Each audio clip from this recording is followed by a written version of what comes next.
hati salai sorangan gitunya, bahasa Sundanya begitu. Panasnya panon poe ditanggung sasarangan. Sasarengan. Tapi kalau panasnya hati, salahnya sorangan.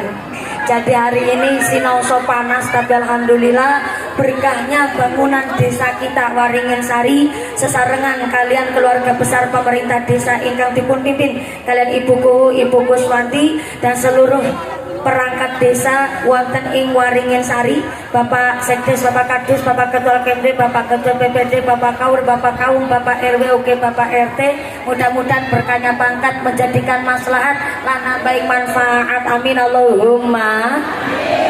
Wabil akhos kepada keluarga besar Tanfidia Surya Nahdlatul Ulama, Ketua MUI, Ketua DMI, Ketua IPHI Langon Sari yang kami hormati dan yang kami muliakan. Wabil akhos kepada keluarga besar BPD LPM Lazisnu Muslimat PKK di Desa Waringin Sari yang kami hormati dan yang kami muliakan. Tak lupa kepada keluarga besar pimpinan Fatayat Nahdlatul Ulama, pimpinan GP Ansor, rekan-rekan Banser yang kami hormati dan yang kami muliakan. Ibnu PPNU Karang Taruna, Ikatan Remaja-Remaji Masjid Musola di Desa Waringin Sari, jamaah sholawat yang kami banggakan. Tak lupa kepada sadayana para tamu undangan, nu sibuk kipas-kipasan, gak kebagian snack jajan, gak kebagian jagongan, insya Allah kebagian kerohmatan, keduman pitulungan, keduman keberkahan. Bapak sang setara pakalan toyan dedemi terandulit malampir ramampringi pelat raklet gerandung ora condong panaspati ilu-ilu rapat damelu semingkir kabeh rawe-rawe rantas malang-malang putung nanti pengajian tuntas ibuku jaluk diambung suaminya. Seluruh para tamu undangan ingkang hadir wonten menika majelis, para bapak haji, bu hajah, para calon haji, para calon hajah, hadirin hadirat ma'al muslimin wal muslimat rahimakumullah. Shallu ala Nabi Muhammad.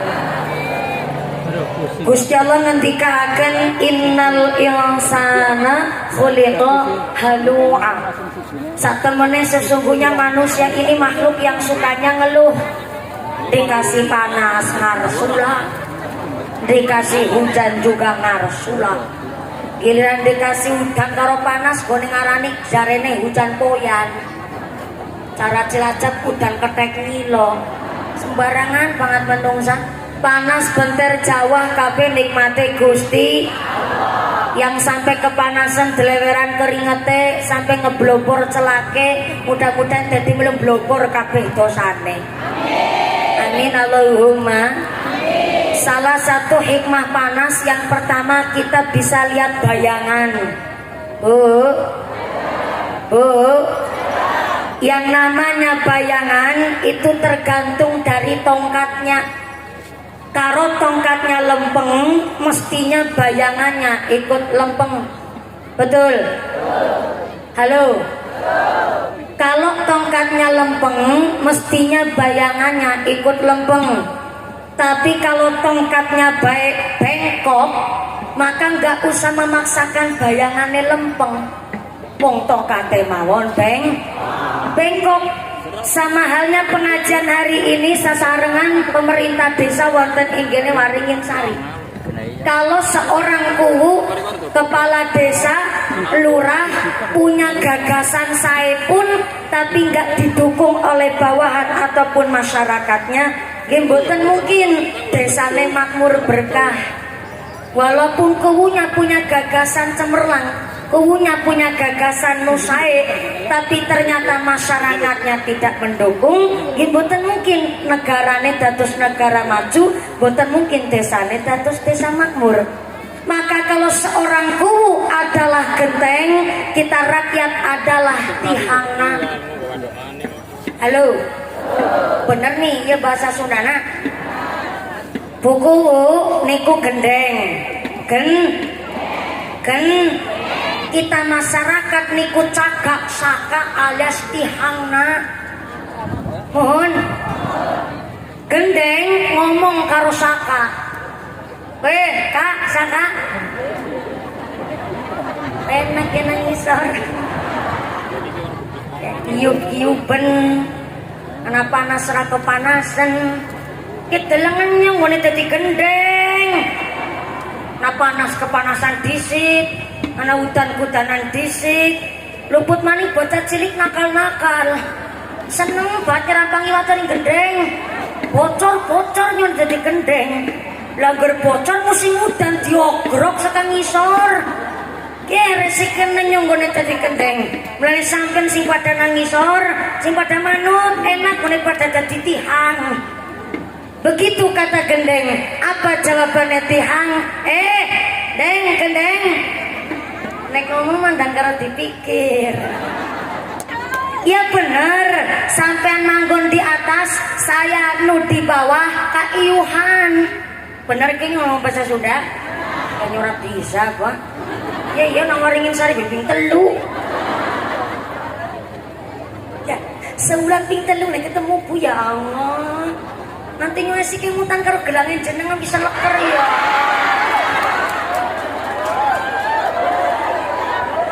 kaciponium Anes ya kaciponium sing awe nyong UMKM ketel matur baron sangat wis digawe pangsel ketel pundi kaciponium matur nuwun kaciponium ya Allah nak ketel wajah panci sedondonge digawa kabeh alhamdulillah esuk nang gombarang gawe niki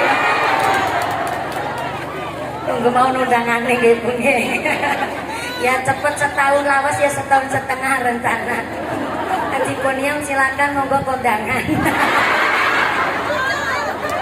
kondangan pemilih sing gelange seloker-loker Salu ala Nabi Muhammad gendeng ucap kita ngone dadi tihang supaya nurut supaya manut tapi tihang jawab deng gendeng nek ngomong mandan karo dipikir pancen bener sampean manggon di atas saya nu dihandap jadi kaiuhan tapi kan bisa nih sampean nang bisa manggon nang dur kudu dipikir nyon nangisor dadi kiyuben ana udan ra kudanan ana panas ora kepanasan tapi kan bisa nih sampean gendeng manggon nang dur nyong sakasi ngangkat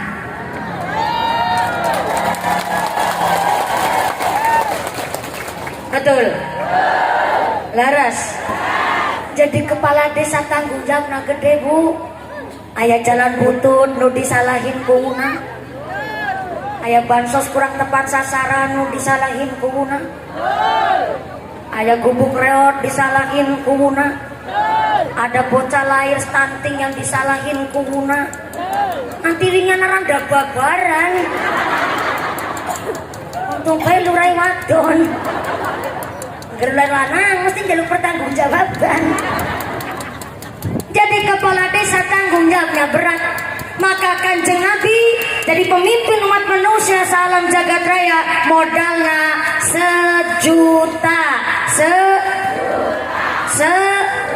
setia jujur dan nyata 1 juta beda nyalon ku Waringin Sari modalna 1 miliar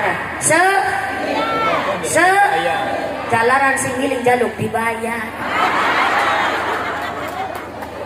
punten buku-buku Swanti kemarin pas nyalon habis berapa buku Swanti jawab saya mah nggak habis sepeser pun saya dipilih sama masyarakat karena dikasih iklam dipilih oleh Gusti Allah dipilih oleh masyarakat jadi dulu yang pernah milih ataupun yang nggak milih semua adalah rakyat saya, warga saya. Jadi ada makmurnya ya, yang makmur warga saya. Tepuk tangan dulu dong.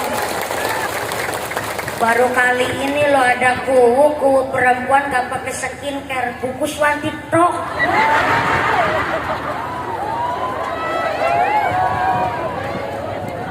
Urung orang nganggo skincare Bu. Dalam tadi udah ngaku sama saya enggak cuma pakai lipstik kumpul Bu. Sing perawatan jenengan cek Sartina. Kanjeng Nabi jadi pemimpin umat manusia salam jagat raya modalnya 1 juta, setia, jujur dan nyata. Inilah kenapa buku-buku Swanti kepingin ngajak masyarakat dalam rangka peringatan Maulid Nabi berada di halaman Balai Desa Waringin Sari. Alhamdulillah. Saya mau orangnya nggak tegaan ibu. Saya nggak tega lihat ibu kepanasan. Jadi ngajinya nggak usah lama-lama ya. Ikan saya orangnya nggak tegaan ibu. Takut gelangnya meleleh.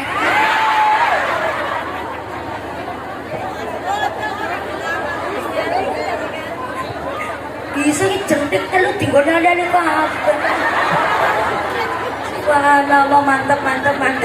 Kenapa ibu? Celengan. Celengan dalam gue nyumbang bunyane siapa sih gue pelarakan. Bisa nih pentaring lu jelek gelangnya seleker gue nyumbang. Kalau bunyane wong kayak gue lah gelangnya dia jajah disumbangna ke priwe. Nah ya paling kepenan nah ngomong. Melalainya jadi tukang ngomong ya. Salam ala Nabi Muhammad. Kanjeng Nabi dados pemimpin umat manusia sealam jagat raya. Ternyata titelnya maksum, bersih dari dosa. Walaupun kanjeng Nabi adalah punya sifat kerasulan, kanjeng Nabi punya sifat kenabian, tapi kanjeng Nabi punya sifat basyariah. Apaan tuh sifat basyariah? Sifatnya umumnya manusia. Ketika panas kepingin payungan, ketika panas kepingin kipas-kipasan, ketika dingin kepingin kemulan, ketika serawung sama masyarakat ingin beradaptasi, ketika ngelih yo kepingin dahar, ketika bersosial dengan masyarakat harus ada interaksi umumnya manusia. Maka kenapa kanjeng Nabi Muhammad SAW walaupun titelnya maksum bersih dari dosa, tapi ternyata kanjeng Nabi justru telah mengalami operasi sampai 3 kali. Yang dioperasi nggak sembarangan, dadane kanjeng Nabi. Kanjeng Nabi dioperasi oleh malaikat Jibril. Yang pertama kali salah satunya adalah ketika kanjeng Nabi berusia antara 6 sampai 7 tahun. Lagi bermain sama teman-temannya. Ternyata diraui oleh malaikat Jibril. Kemudian kanjeng Nabi dibawa ke satu tempat. Kemudian kanjeng Nabi dibaringkan di atas batu. Kemudian kanjeng Nabi dadanya dibelek. What is dibelek? Dibelek bedel. Bahasa Sundanya naon? Maka dibelah.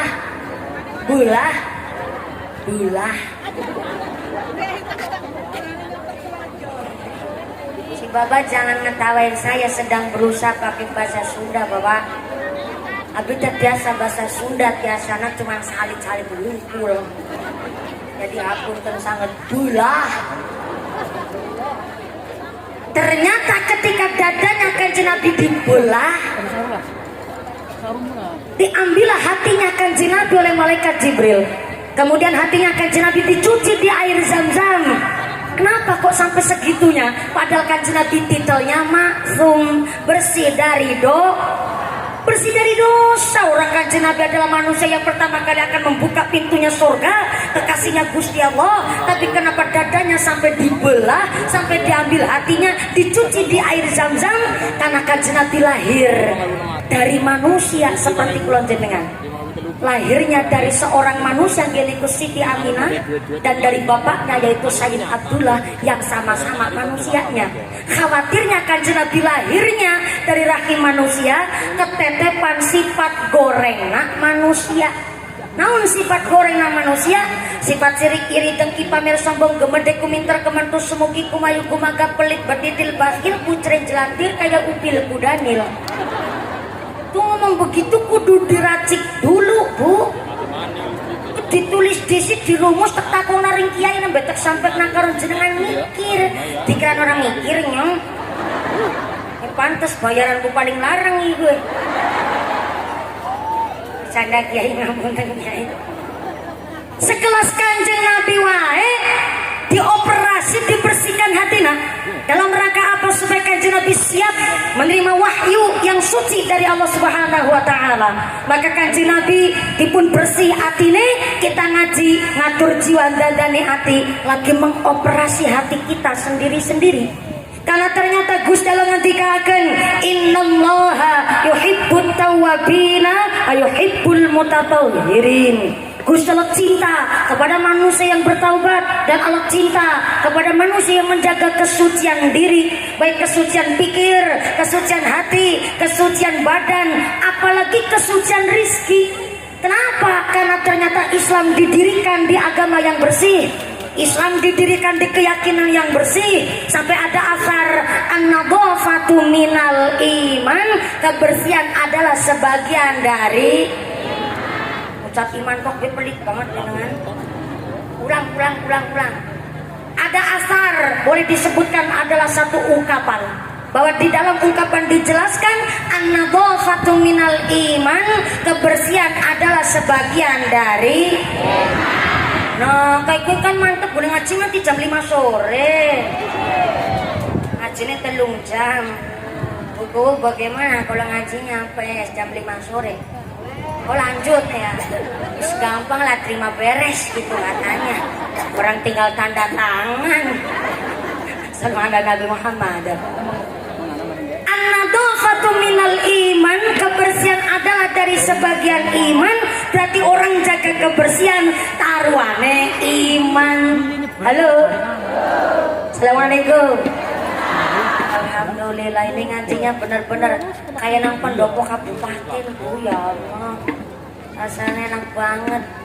Balai desa ya makmur. Niki sing bangun sinten? Siapa? Ya jawabnya pinter, rakyat yang ngejawab. Boleh bayar pajak gue bangunannya sampean. Jadi kalau di rumah panas boleh ngadem di kantornya buku. Numpang ngadem mah ya buku, ya Allah. Saya jadi nggak enak sama buku. Dan ternyata kita ini disuruh menjaga kebersihan, baik kebersihan diri, kebersihan badan, kebersihan hati, apa maning kebersihan rizki. Apa yang masuk ke dalam perut kita adalah dijadikan saripati. Saripati ini akan mempengaruhi ruhnya. Jangankan apa yang masuk ke dalam perut, orang tua saja ngasih nama kepada anak mempengaruhi ruh. Karena Imam Al-Ghazali mengatakan orang tua sewaktu ngasih nama kepada anaknya bukan ngasih nama jazatnya, tapi ngasih nama ruhnya. Bukti nyata, umpama nih ada Kang Sarmin meninggal dunia, kemudian Kang Sarmin didusi, diulesi, di kain kafani, di tali pitu, dimasukin ke dalam pasaran. Ibu tahu pasaran tuh? Cara Cilacap kasuraga, bahasa Indonesianya keranda mayit, orang Sunda nyebutnya pasaran, sini nyebutnya naon? Lah melu-melu. Punya ngerti jenat Jawa orang Sunda ora? Orang Sunda nyebutnya pasaran, orang Cilacap nyebutnya kasuraga. Kasur artinya tempat, raga iya badan. Jadi kasur raga tempat kanggo badan sing langka nyawane. Dadi anggere siana nyawane ora dilepukna kasuraga, ngarang maning. Orang Kebumen nyebutnya bandosan. Kalau orang Perembun, Kebumen perbatasan Purworejo nyebutnya andan-andan. Di Cirebon, Brebes, Tegal, Pemalang sampai Pekalongan nyebutnya katil. Katil. Cilacap, Karangpucung perbatasan sama Bantar, Kampung Brebes, di daerah Sundareang, di sana nyebutnya kurungan badak. Ngapain ketawa? Ya Allah. Indonesia ada 720 bahasa yang berbeda. Di sana nyebutnya kurungan badang, bener tuh. Sampai aja bae sing tersinggung. Di sana nyebutnya kurungan badang, orang Sunda nyebutnya pasaran. Ketika Kang Sarmin dimasukkan ke dalam pasaran, ternyata pada nyolatin Setelah nyolatin ada orang yang datangnya agak telat, sama keluarga ditanyain, Pak, wis nyolati mayit apa urung? Nyebutnya wis nyolati mayit apa urung, gak nyebut wis nyolati sarmin apa urung. Padahal mayitnya masih di situ tuh, jenazahnya belum dikubur, baru disolatin, nyawanya hilang, namanya ikut hilang. Wis ngedusi mayit apa urung? Orang ngucape wis ngedusi sarmin apa urung? Padahal jasadnya masih di situ. Ternyata ketika orang tua ngasih nama kepada anak, bukan ngasih nama jasadnya, tapi ngasih nama ruhnya. Bayangkan, nama saja pengaruh kepada ruh dan jiwa mental kita. Apalagi apa yang masuk ke dalam perut. Orang di kitab Azkarun Nawawi dijelaskan, innakum tud'auna yaumal qiyamah bi asma'ikum wa asma'i abaikum fa ahsinu asma'akum. Kelak di akhirat kita akan dipanggil sesuai namanya dan sesuai nama bapaknya. Jadi kalau besok kita bangkit dari liang kubur, Bu, oleh malaikat kita akan dipanggil sesuai namanya dan sesuai nama bapaknya. Contoh, Sartini binti Sartono.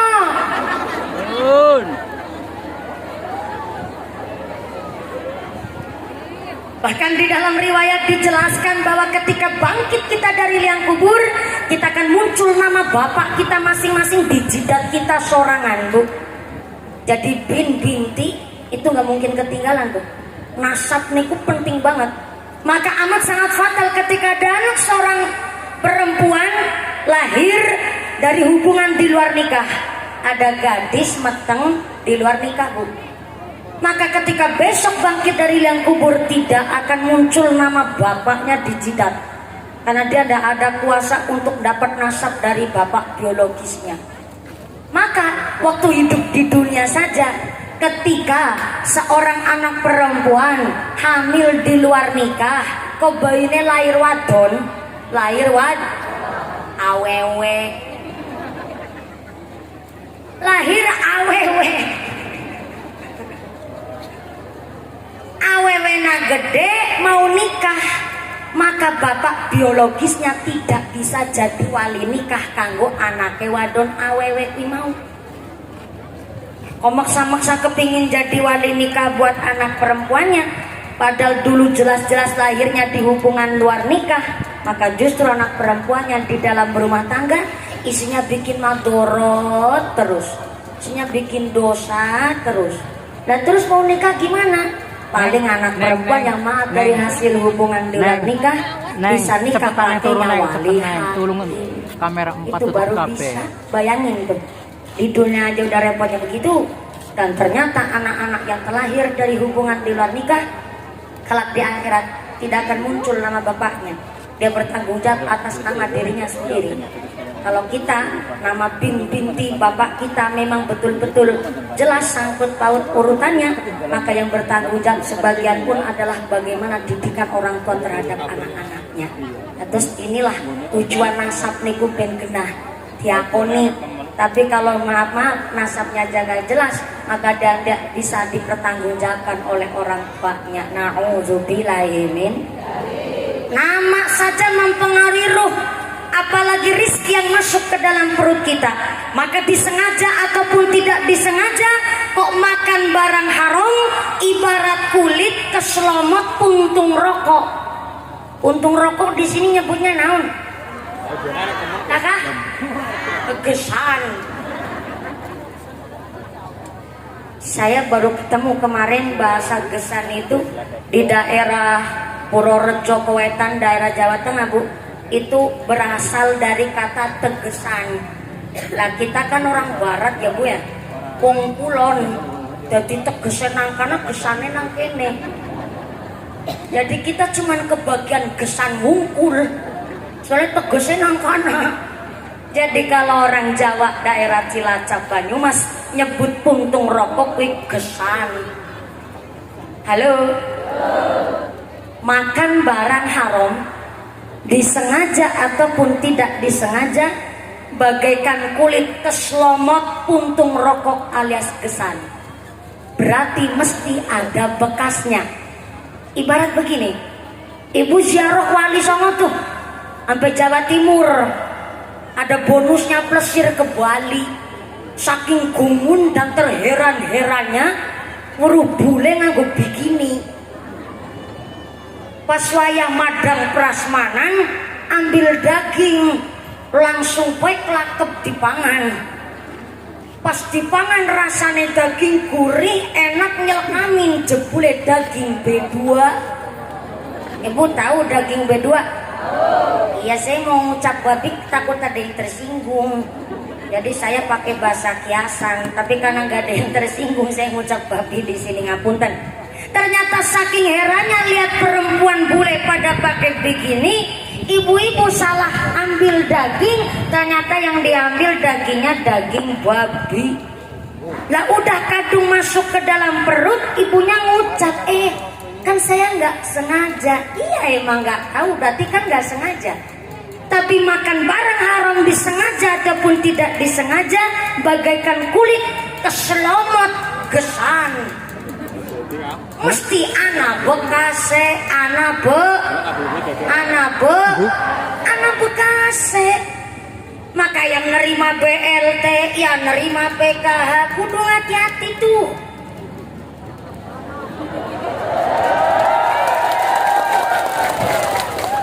Anda benar-benar hak, betul-betul berhak nerima apa enggak?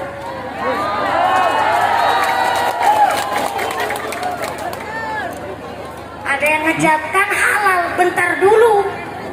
Adab makanan itu kan halalan toyiban.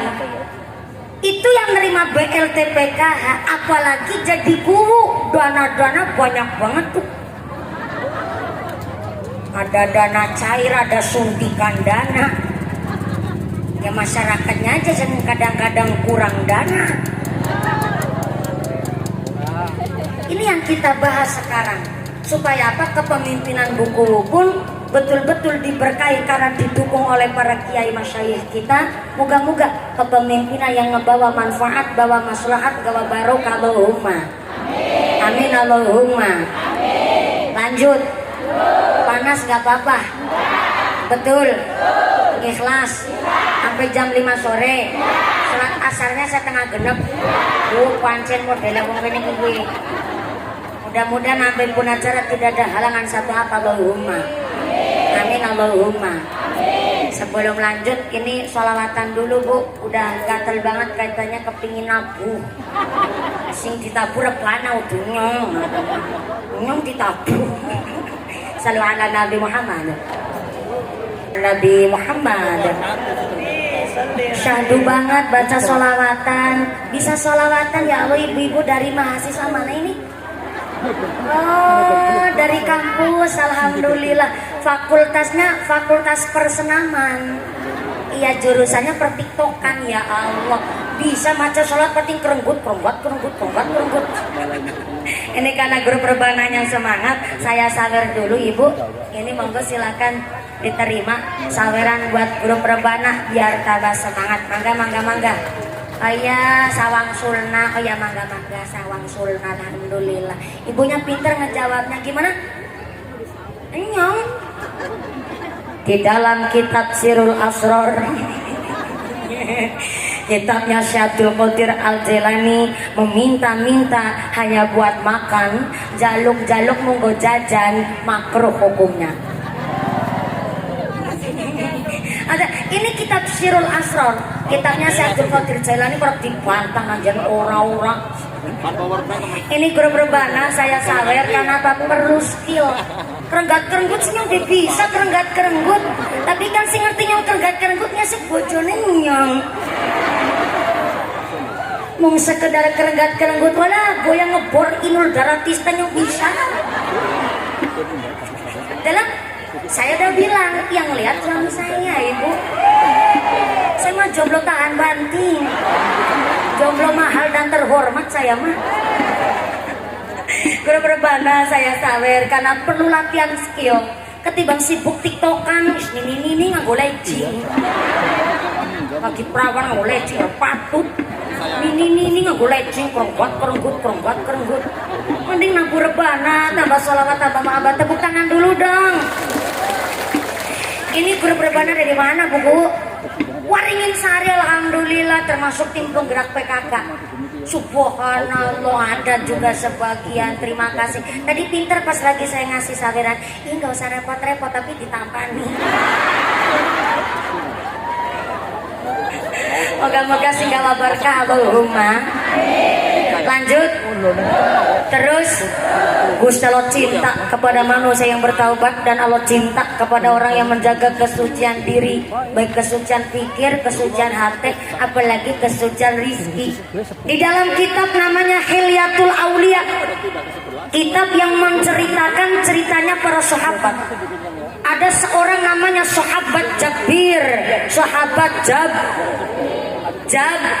Ya Allah kata ucap girtok pelit banget jenengan. Ibu tahu nggak ini kenapa panggungnya madep ke timur? Timur ini? Ya ini panggung madep ke timur, tendanya madep ke barat. Ibu tahu kenapa? Buku pengertian.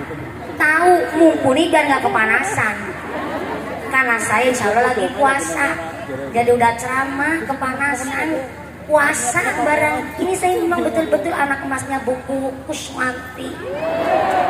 Terima kasih buku, ya Allah. Kemarin di desa apa ya? Ya dusun Sukarahayu katokan saya ki gamisan.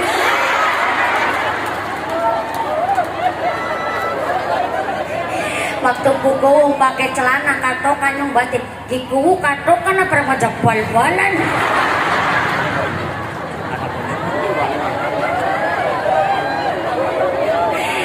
Seragam dinas ibu tahu kenapa kalau pejabat ibu-ibu, pejabat perempuan pakainya celana biar gesit geraknya. Orang jalan butut basing disalahin kubunya kan kudu gesit karena belum sier mencolot kali. Belum sier mencolot kali. Makanya pakai katok, kalau enggak sekarang gamisan. Terima kasih, alhamdulillah. Kalau buku udah gamisan malah suaminya sih udah kok berkatokan.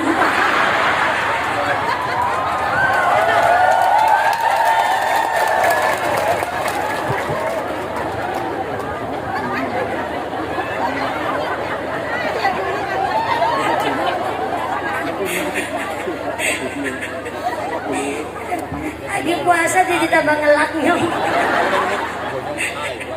Ya Allah ya Rahman. Ini namanya spontanitas baru kebukekan hutang katokan siki kamisan. Barang kamisan dari sing lanang ra kok berkadokan.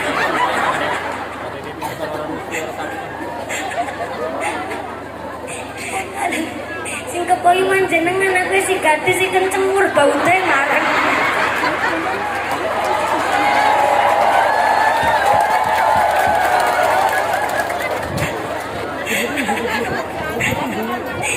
Sampai aja ngajak pas saya karo tukang ceramah. Ngarang nyong mana diarani kok kepoyo. Nyong si perawan gadis sing timur bau teh si kenceng ngarang maneh. Si rapet. Lah ya si gadis yang dikimput-kimput iki. Nanti rok-rokan bebitung lapis. Alhamdulillah, selalu ala Nabi Muhammad. Ya berarti nangis. Bulan ini orang tahu gelang videonya yang derek. Saya kadang izin. Bocah kayak kita gimana? Enggak goletan, alhamdulillah kayak sepur. Ireng lo goletan pada ngantri, alhamdulillah ya. Gila resikonya tadi wong ayu.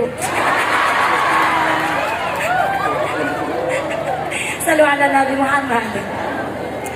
Ya orang cerita nang Hilyatul Aulia tadi rampung-rampung. Ternyata di kitab Hilyatul Aulia ada sahabat namanya sahabat Jabir, sahabat Jabir. Orangnya ahli ibadah, senang sholat jamaah. Tapi ternyata maaf, secara finansial mandan miskin, melarat binti kere.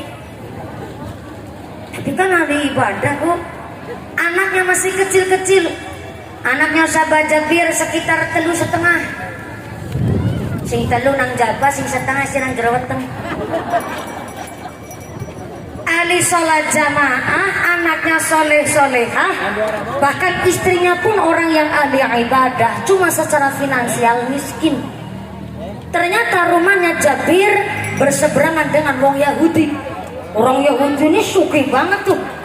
Seorang petani, petaninya petani kurma. Dan ternyata orang Yahudi tetangganya Jabir ini setiap nanam kurma, masya Allah, buahnya lebat. Cilacap nyebut buah lebat kue rendel, you know rendel. Cara sini naon rendel?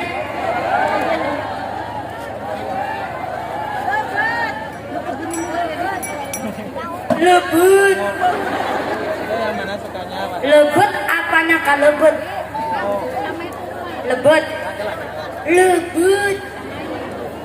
Ya harus pakai tenaga dalam betul ibu. Lebut.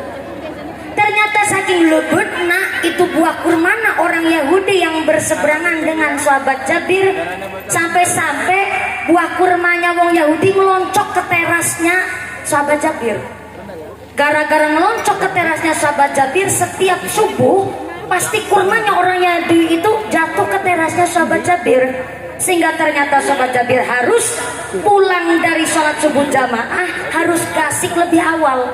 Karena khawatirnya sahabat Jabir, anaknya yang masih kecil-kecil, tangitur mestinya kencot ngelih, lapar. Takutnya buah kurma yang jatuh di terasnya sahabat Jabir yang milik orang Yahudi itu dimakan oleh anaknya. Sehingga akhirnya punya kebiasaan sahabat Jabir setiap pulang dari sholat jamaah pasti mengutin buah kurma yang jatuh di terasnya, kemudian ditempatkan di satu wadah, diberikan kepada orang Yahudi pemilik kurma kemau. Ternyata satu ketika sahabat Jabir ditegur sama Abu Bakar, "Ya Jabir, saya telah meniteni dan menengeri saben dikir sholat subuh pasti sampean langsung pencing minggat pulang. Kalau habis dikir kenapa nggak duduk-duduk kayak sahabat yang lain? Marilah kita cerita buat kemaslahatan umat Islam, jangan terlalu cepat-cepat pulangnya." Begitu kata Sayyidina Abu Bakar. Merasa nggak enak sahabat Jabir, akhirnya diturutin lah. Satu ketika sahabat Jabir habis dikir sholat subuh berjamaah, kemudian duduk di serambi masjid ngobrol masalah kemaslahatan umat Islam. Ternyata pulangnya jadi agak kesiangan. Gara-gara kesiangan ternyata apa yang dikhawatirkan sahabat Jabir terjadi. Anaknya lagi makan buah kurma yang jatuh di terasnya sahabat Jabir yang milik orang Yahudi. Akhirnya sahabat Jabir lari langsung bilang sama anaknya, "Mangap!" Anaknya disuruh mangap, Bu. Setelah mangap langsung diodeklah kurmanya, yang ternyata kurmanya sudah dikunyah, hampir masuk ke dalam telak, setelak-telaknya diodek. Sehingga setelah diodek kurma yang telak, maaf, anaknya melokek, muntah ibu. Akhirnya sang anak nangis sambil bilang, "Pak, apa salah saya? Saya cuma makan buah kurma yang jatuh di teras kita, Pak. Ini walaupun sedikit ada hak kita juga, Pak. Karena tanahnya walaupun tanah orang Yahudi, tapi ngeloncok ke teras kita, Pak. Saya cuma makan satu, belum sampai perut aja wis diodek, Pak. Nanti yang melokek. Apa jawabannya sahabat Jabir sebagai seorang ayah? "Neng, walaupun hari ini kamu makan kurma alasannya cuma satu bahkan belum masuk, dengerin sumpah bapakku. Bok sampai pecat ketemu ning pati, bapak orang mungkin ikhlas sampai di dalam perutmu bersemayam barang syubhat, halalora, haramora, mlebu mari ketemu bapak gak ridho. Jangankan barang yang haram, barang syubhat saja masuk ke dalam perutmu bapak gak ikhlas. Bok jangan sampai nganti tekan telak, nanti tekan lambungmu mugi kurma wis diunyah, selambung-lambungmu tak pedot sekalian nang. Begitu kata si Jabir. Dan ternyata waktu lagi ngomong begitu Sayyidina Abu Bakar lewat. Disitulah Sayyidina Abu Bakar baru mikir dan merenung apa yang telah diucap. Ternyata sahabat Jabir miskin tapi punya pendirian. Akhirnya Sayyidina Abu Bakar datanglah ke rumahnya orang Yahudi. Kemudian Sayyidina Abu Bakar bilang, "Ya Pak Yahudi, mohon maaf nih, punten-punten, saya nggak ada ikut campur dengan harta sampean. Hartamu ya hartamu, agamaku ya agamaku. Tapi maaf punten, berhubung tanah sampean berseberangan dengan sahabat Jabir, jatuhnya buah kurma adalah di terasnya Jabir, maka ada sedikit hak miliknya Jabir. Jadi mohon maaf, itu buah kurma ya dibagi dua lah. Saya cuma ngasih saran saja. Apa jawabnya orang Yahudi? Wong ngomong nak pena. Tiga lagi kurma tukul dewek apa? Sing nandur nyong, sing rumati nyong, tak lemoni berpirang-pirang lemon kok. Anak woi tiba nang teras digari dijaluk, kepingin tuku.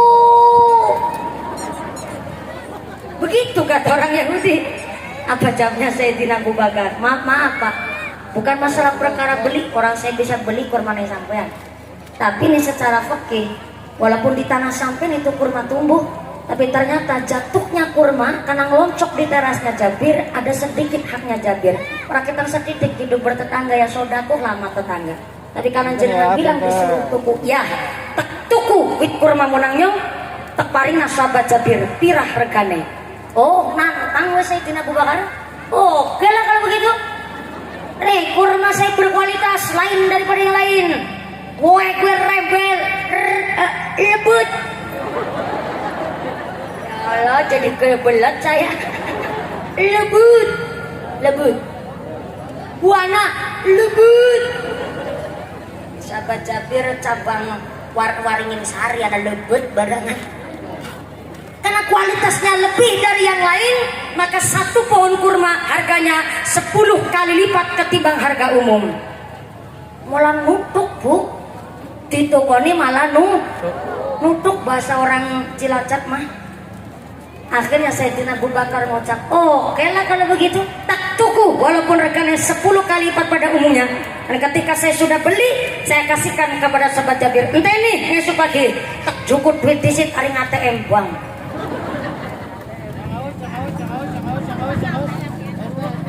Semoga ATM kana lah nganggo rekeningin nomor kana. Dan akhirnya wayah subuh, ketika pagi hendak datang, orang Yahudi ini sudah menyiapkan dan ditengokin dulu tuh kurma harga 10 kali lipat ketimbang harga umum. Ketika ditengokin, kagetnya bukan main, karena ternyata pohon kurma milik orang Yahudi itu hilang guys. Gak ada bekasnya, gak ada itu bekas habis ditebang ya gak ada. Habis dibeduli orang anak bekasnya, tinggal suket biasa di situ di kebun. Akhirnya dinteni dan mencorongnya panon poe. Ternyata setelah dicari, usut punya usut, ternyata pohon kurmanya orang Yahudi itu telah berpindah tempat di tanahnya sahabat Jabir. Saya cerita merinding bu ya Allah. Cerita ada merinding deweknya. Siapa yang mindah? Yang mindahin adalah para malaikatnya Allah yang diutus oleh Gusti Allah atas nama betul-betul tinggi pendiriannya sahabat Jabir, sehingga ternyata orang kalau jaga kebersihan makanan, rizkinya dijaga oleh Allah. Yang kedua dijaga oleh malaikat. Nanti malaikat berdemen kalau wong jaga kebersihan makanan. Maka dari cerita ini saya hanya ingin mengambil hikmah. Hikmahnya apa? Yang pertama, kita hukumi fikih kejadian ceritanya sahabat Jabir di kitab Hilyatul Aulia. Ya kalau udah panas nanti ibu pindah ke sini ya bu ya. Ya nanti kalau di situ nggak muat pindah ke depan sini. Di depan udah muat naik ke panggung, nanti kalau saya capek gantian sama ibu. Iya nanti amplopnya saya bagi dua. Ibunya amplopnya saya isi nah. Makasih. Assalamualaikum. Dari ceritanya sahabat Jabir, mari kita hukumi fikih. Saya mau ngambil dari madhabnya Imam Syafi'i. Kita orang Indonesia rata-rata ikut madhabnya Imam Syafi'i. Ibu subuh pakai kunut. Nah itu madhabnya Imam Syafi'i ini. Dari ceritanya sahabat Jabir, kita ambil hukum fikih dari madhabnya Imam Syafi'i. Dan saya kasih tahu kepada jenengan ngapunten informasi, kalau madhab Imam Syafi'i yang dijadikan rujukan adalah dari dua imam. Menika Imam Rafi'i dan Imam Nawawi. Saya ulang, mau sebelah kene durung krungu. Assalamualaikum. Kita ikut madhabnya Imam Syafi'i. Imam Syafi'i itu merujuk kepada dua imam yang buat jadi rujukan hukum dari dua imam, yaitu Imam Rafi'i dan Imam Nawawi.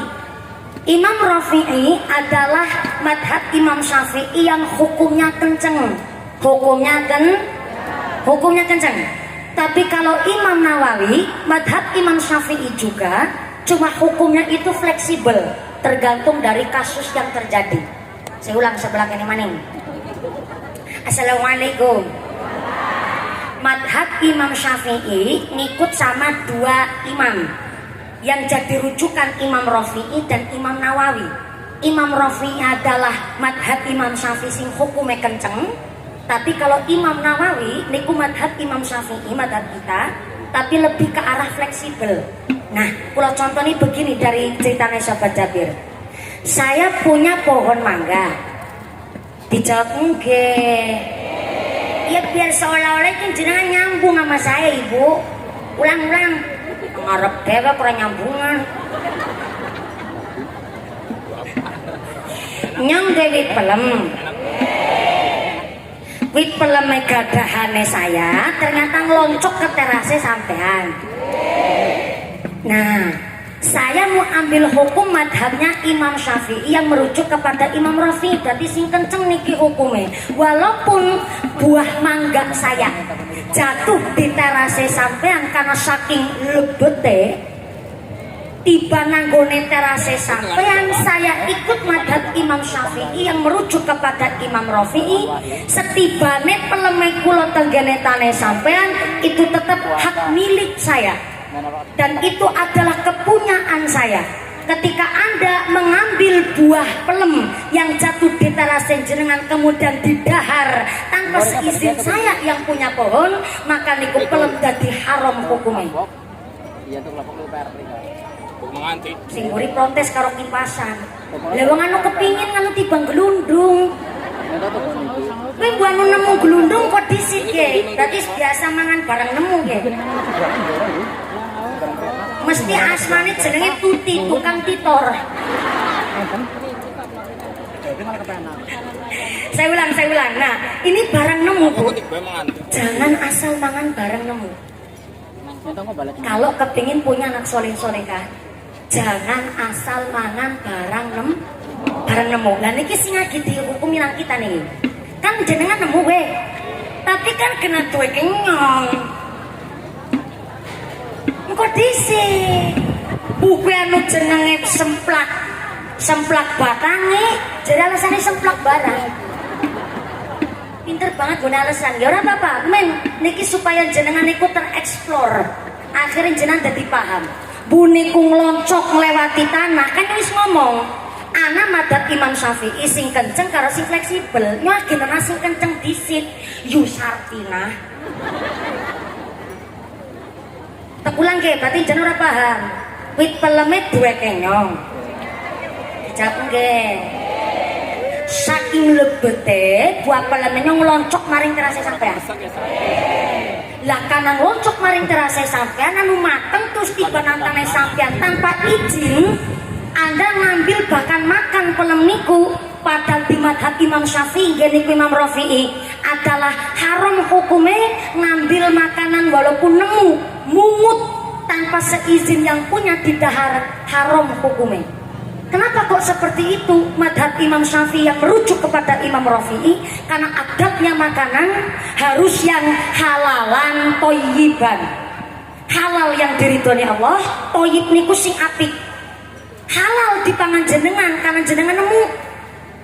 Tapi durung mesti apik toyib menurut sampean, lan orang mesti apik menurut saya yang punya pelem. Ponyo ora ikhlas mlebari wetenge jenengan mbok nganti lambunge jadi dedel PHK nyong. Begitu.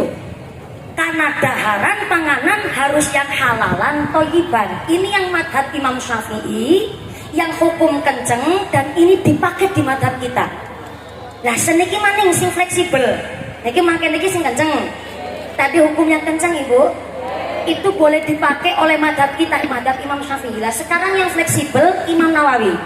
Nyong dewi pelem. Saking lebetna, wewit pelem nggonku nganti ngeloncok maring terase sampean. Ternyata buah mangga saya jatuh di teras sampean tanpa izin saya. Anda makan pelem milik saya sah dan halal alias boleh, karena kita ngikut madzhab Imam Syafi'i yang merujuk kepada Imam Nawawi. Gak usah mawin jenengan izin karena loncok teng terase jenengan tibane maring gonetane sampean, maka halal dimakan oleh jenengan, tidak menjadikan haram, boten madharat, boten dadosaken dosa teng gene jero weteng. Paham nggih? Itu semuanya tadi dua-duanya dipakai di mata kita, Ibu. Jenengan tergantung arep milih, berarti milih sing kenceng apa sing fleksibel? Sing fleksibel. Nah, milih sing fleksibel. Orang mau tanduran, ingon-ingon ki gue.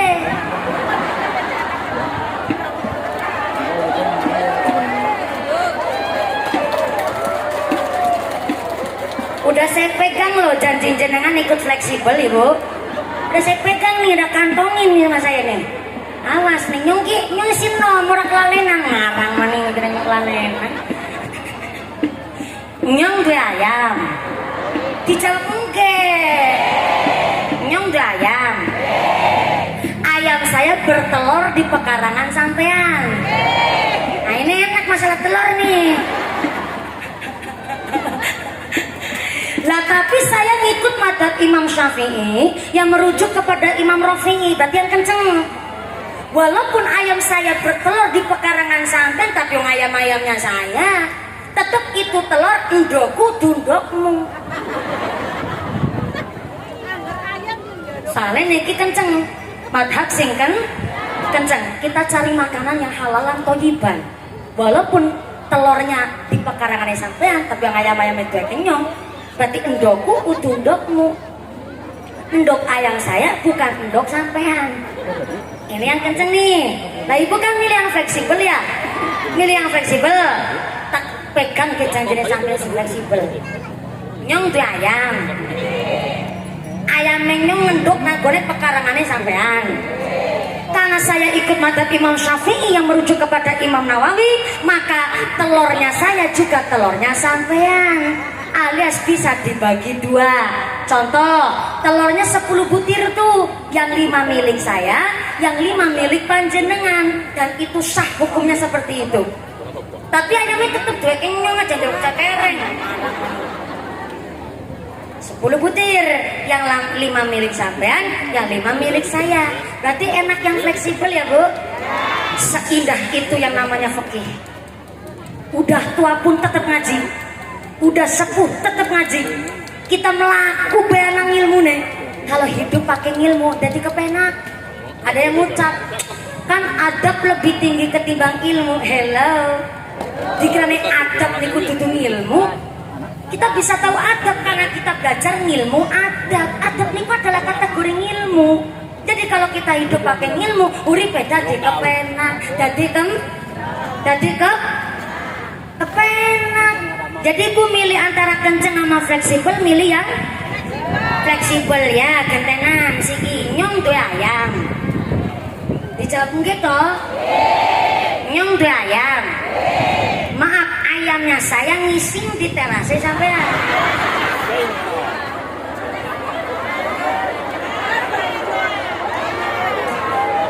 Loh, sudah megang janji sampean loh. Kan milihnya yang fleksibel toh. Yang kondisi. Nyong tuh ayam. Maaf, ayam saya ngising nanggone terase sampean.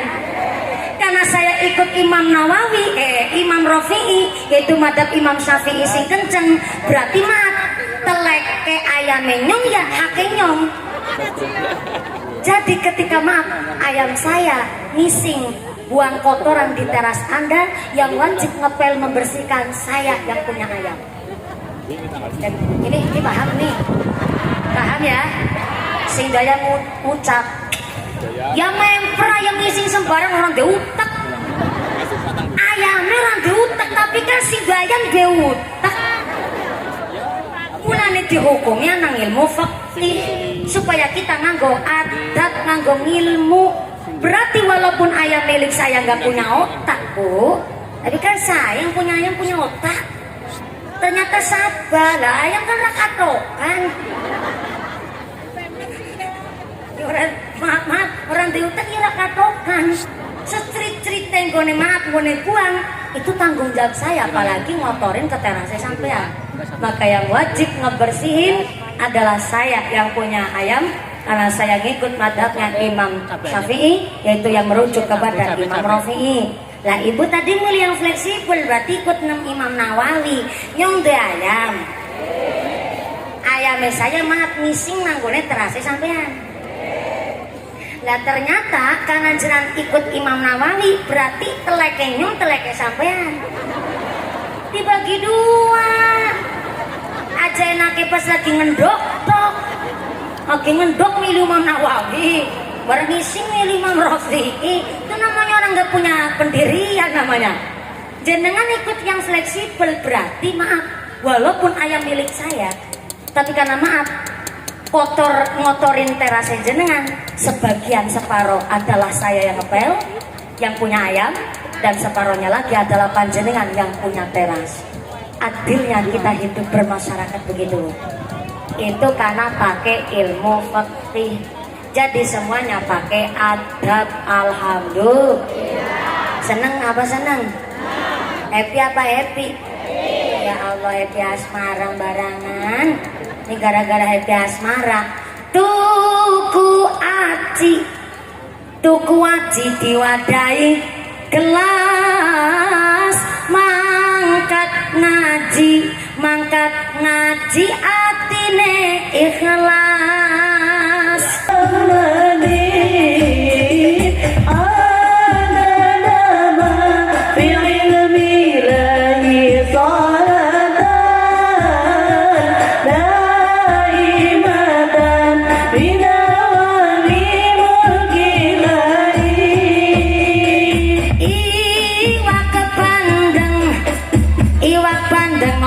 Iwak sepat, wong yen gendeng, wong gendeng ora wajib sholat. Tuku beras karunge coklat, yen nang aku waras ora mungkin ninggal sholat.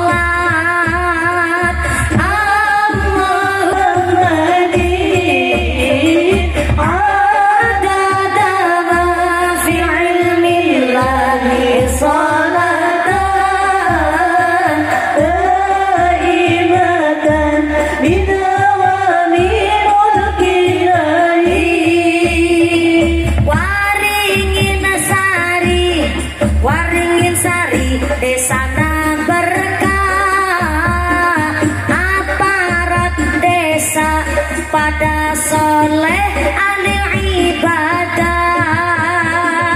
Malan buah blewah, minum jamu dicampur cengkeh. Ibu lurah badane lemu, gelange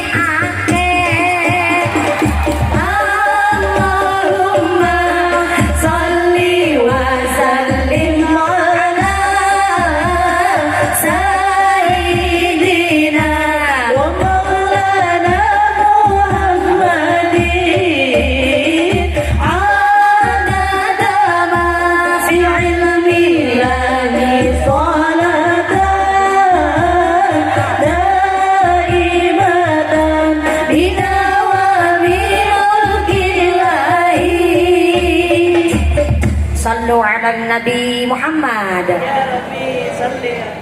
Jadi hari ini ibuku ingin ngasih pirsa, ingin ngasih tahu. Selama 4 tahun kepemimpinan beliau, bersyukur sangat punya para aparat pemerintah desa yang alhamdulillah Pak Camat saling guyup rukun, saling bahu membahu untuk kemakmuran desa kita, Desa Waringin Sari. Tepuk tangan dulu dong buat pemerintah desanya. Beliau bekerja, alhamdulillah beliau adalah salah satu persit Persatuan Istri Tentara. Suami beliau juga alhamdulillah dan Ramil. Jadi tentunya kalau persit ya termasuk memegang teguh dengan prinsip dan janji. Betul Bu? Ya, betul tuh.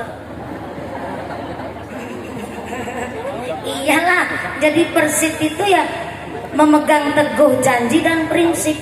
Orang beliau aja sampai hafal sumpahnya jadi tentara. Sabta marga, Satu, kami warga negara Kesatuan Republik Indonesia yang bersendikan Pancasila. Dua, kami patriot Indonesia, pendukung serta pembela ideologi negara, bertanggung jawab dan tidak mengenal menyerah. Tiga, kami kesatria Indonesia yang bertakwa kepada Tuhan Yang Maha Esa. Empat, ingin tahu lanjutannya Bu Persit, undang saya di markas suami biar sambil promosi juga. Mumpung ada Bak Eni juga, Bang Sugeng Rawu juga, Bak Tentara. Si baca dadanya nih, TNI AD terima nasib ini apa adanya ya Allah.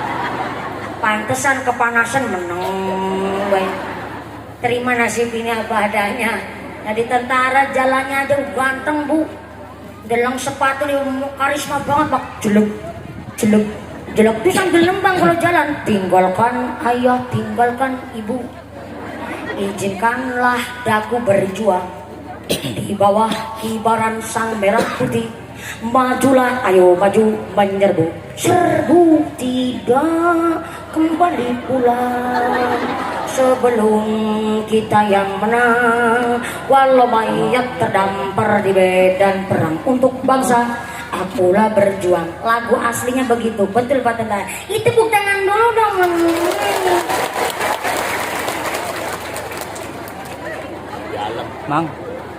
Mang mundur sedikit Mang. Jadi ibuku udah biasa kerja disiplin. Karena ternyata kalau kepingin rezekinya masuk ke dalam perut halal, cara mencarinya, cara ngolahnya, sampai cara masuknya ke dalam perut aja pakai aturan.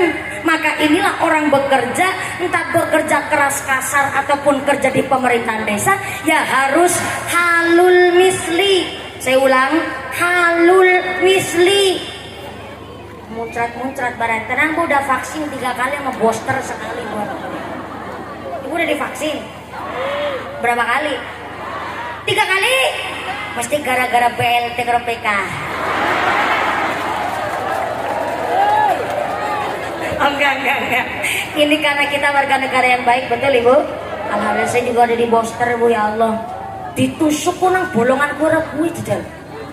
Ya Allah, lah yang nanti lecek Bu. Suntik riping telu ya Allah. Tujuannya suntiknya nang lengan tuh nang bokong. Kesenangan dokter yang bojone burung buek bokong. Dokter buek besi ya orang udik.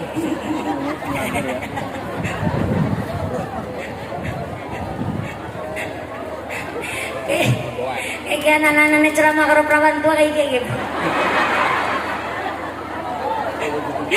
Dulu pas saya masih umur 25, saya disebut perawan tua, saya emosi Bu. Emang jujur itu menyakitkan Bu. Betul, sampean lemu ya dipanggil brok mangkel rasane. Sampean hitam dipanggil gudeng unek rasane. Saya merongos ya kan tonggos. Saya dipanggil tonggos, kepingin napluk rasane. Jujur emang menyakitkan. Tapi ternyata lambat laun saya memahami kok, perawan tua itu adalah ketika umurnya udah mepet-mepet begini Bu. Maka kiai saya bilang kalau nikah jangan sampai umur 30 tahun, nanti hilang gairah kepingin nikah gitu katanya. Ini jadi umur mepet-mepetnya saya. Disebut perawan tua nggak masalah, sing penting suki.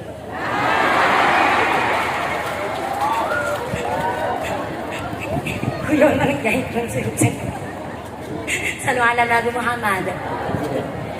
Kalau mau izin ya Pak Camat ya, saya mau tanya Camat, tapi ini memang sedikit privacy sih. Tapi walaupun privacy ini ya masyarakat boleh tahu dan ngerti lah. Kalau Camat itu gaji sebulan berapa Pak Camat?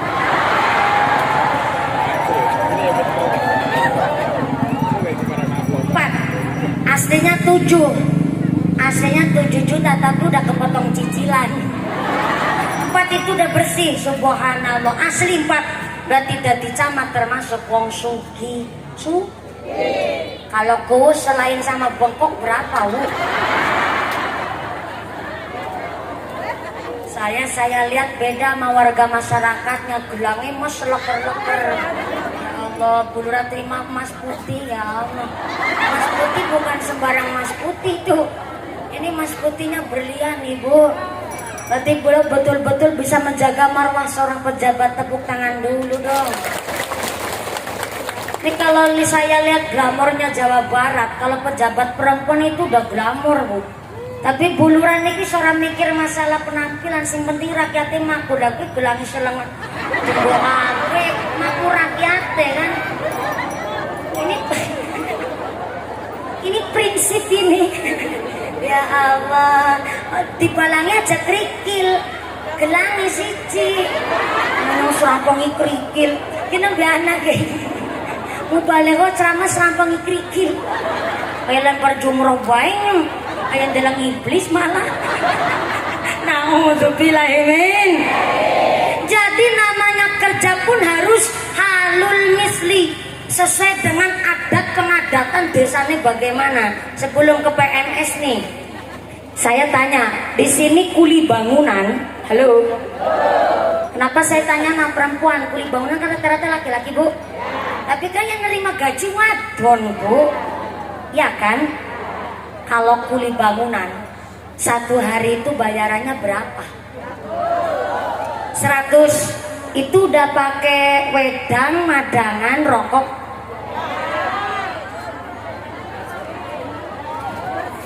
Bebas. Jadi tergantung yang punya rumah. Mau ngasih ya wajar, nggak ngasih juga wajar. Gitu. Ngasih wajar. Nah orang ngasih diomong, oh pancenen ki desa toksik ki gini ki. Jadi nek ngasih masihan, oke. Jare gue lota loman. Tapi kalau nggak ngasih, kebangetan. Bentar nih, saya cari hukumnya dulu nih. Kudu nganggo hukum soalnya. Kok bisa nanti desa kayak temen ya? Itu Kang Enyo jangan kerja nang kene iki. Soalnya begini bu, kalau halul mislinya itu kok di satu perusahaan, berarti kan gede tuh pabrik, berarti kan ada bonus THR, ya nggak? Ada bonus yang non sewune sampai kerja malam apa jenenge? Melembur ya anak, terus lagi anak maning anu karyawan berprestasi, macam undak-undakan UMR itu karena kalau memang perusahaan ibu pabrik. Tapi kalau kasusnya desa sampean ini sih masih bingung nih. 1.000 ke bayaran kuli itu bebas, mau ngasih makan ya monggo, rokok ya silakan, nek orawe kebangetan nih gue. Ki hukumnya kepriwi ya. Umumat sih Pak Kiai. Ini baru ada ini. Soalnya begini, kalau umumnya ngasih ataupun nggak ngasih, nanti akan terjadi satu perkara di satu masyarakat. Soalnya begini, saya jadi kuli nih, kerja di tempat sampean. Berarti karena sehari bayarnya 100.000, berangkat kerja, mulai kerja jam berapa mulai kerja? Mulai kerja tuh jam 7. Bayarannya 1.000. Bebas. Ya Allah. Nambah ngerti ngaringin saya jadi kumet-kumet. Medit-medit. Buntut. Kasiran. Merege hese. Kewenangan ge merege. Gak apa-apa, ini kita bahas secara fikih ibu. Jadi halul misli itu kerjanya mulai jam 7. Berarti istirahat jam berapa? Istirahat anu ini medang-medang jam 10. Terus istirahat sholat duhur jam 12. Mulai kerjanya lagi sore jam berapa? Jam 1. Selesai kerja jam berapa? Jam 4. Nah itu namanya halul mislinya begitu tuh. Bayarannya 100.000 bebas. Berarti karena jawabannya bebas, ketika ada kuli sampai ngarep-arep bayaran 1.000 ya na medang ya na apa nih dan lain sebagainya, orang diwehi nggak dikasih, kok cerita-cerita karo wong bawa kebangetan, berarti kerjanya itu nggak bagus, alias rezekinya mboten bersih. Karena ujarane bebas, berarti kan arep awe karo ora awe niku tergantung sing de omah. Jadi niku tanggung jawab jenengan karena bahasanya bebas ibu.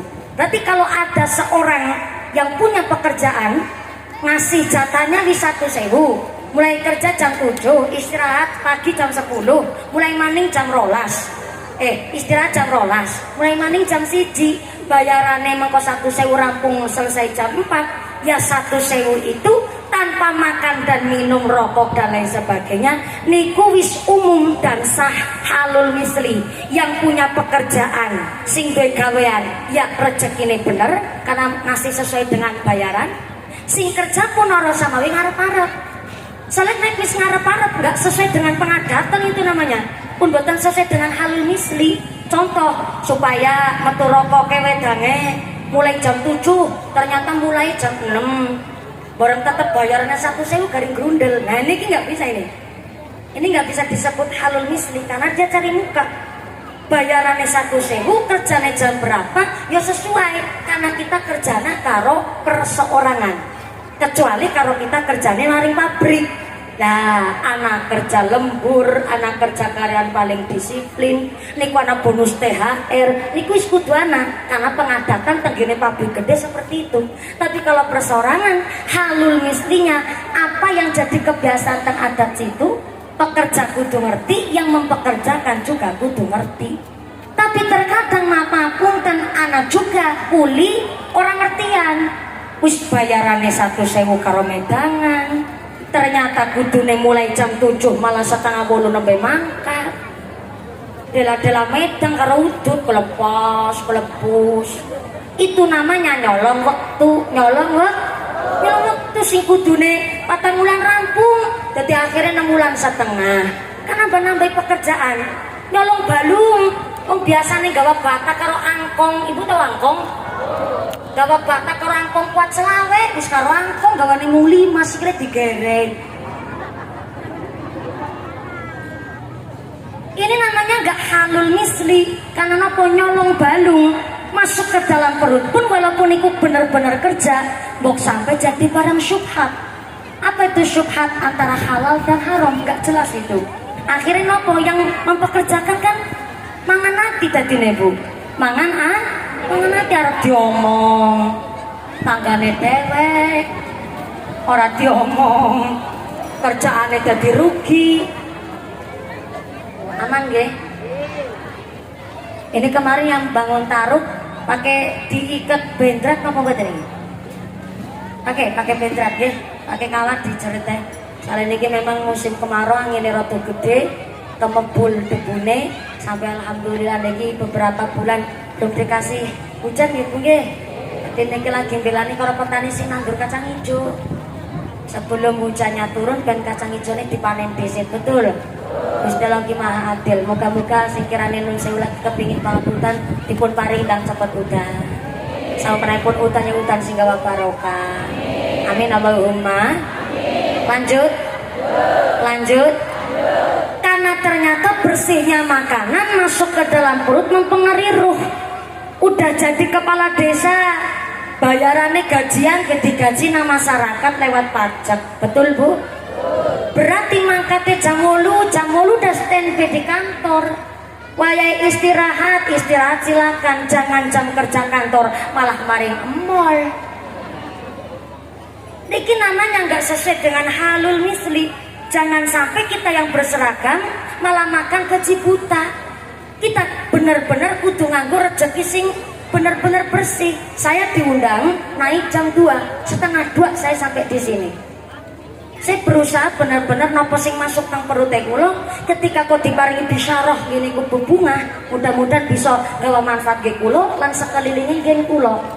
Tapi nek wis mangkate telat, perudut dhisik barang pas rebus, mungkai mongko-mongkoan, jenang mriki pun dijemur, pun dipek, kan akhirnya jenang merina.